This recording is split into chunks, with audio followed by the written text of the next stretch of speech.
অখণ্ড মণ্ডলেশ্বর শ্রী শ্রী স্বামী স্বরূপানন্দ পরমহংসদেবের উপদেশবাণী অখণ্ড সংহিতা দশম খণ্ড হইতে। বর্তমান ও ভবিষ্যৎ। শ্রী শ্রী বামনি বলিলেন, ভবিষ্যতের পানে তাকাও এবং সুমহৎ, সুবিশাল, উজ্জ্বল ও গৌরবদীপ্ত ভবিষ্যতের জন্য নিজেদের জীবনকে প্রস্তুত করো।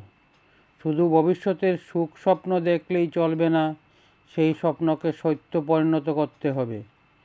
তার জন্য চাই মৃত্যুঞ্জয় সাহস, অনুপম ধৈর্য, অতুলন নিষ্ঠা, অপরাজেয় পুরুষকার এবং আস্ফালন বর্জিত সাধনা। বর্তমানকে উপেক্ষা করো না, বর্তমানের একটি কর্তব্যকেও অসম্পূর্ণ রেখো না। বর্তমানের কোনো ব্রত যেন অনুযাপিত না থাকে।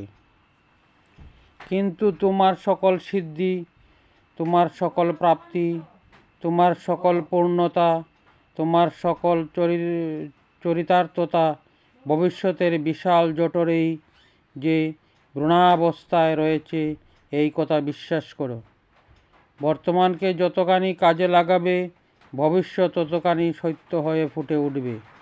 অতীতের সোপান শ্রেণীতে পাদচারণা করে যেমনভাবে বর্তমানের আবির্ভাব ঘটেছে, বর্তমানের সোপান শ্রেণীতে পাদচারণা করেই তেমনভাবে ভবিষ্যতের আবির্ভাব হবে।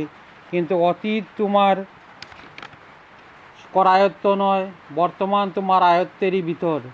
সুতরাং যদি আপ্রাণ সাধনে প্রস্তুত থাকো, তাহলে ভবিষ্যৎও তোমার আয়ত্তেরই ভিতরে এসে যাবে।